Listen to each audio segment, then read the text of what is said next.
ولقد كذب أصحاب الحجر المرسلين وآتيناهم آياتنا فكانوا عنها معرضين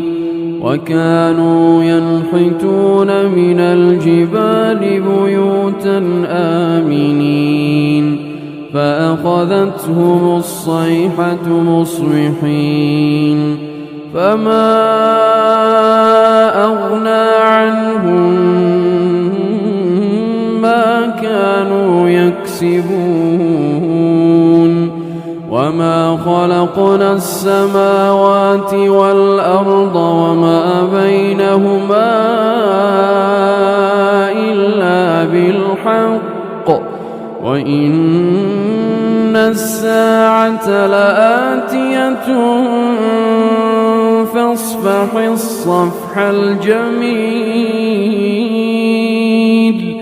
إن ربك هو الخلاق العليم ولقد آتيناك 7 من المثاني والقرآن العظيم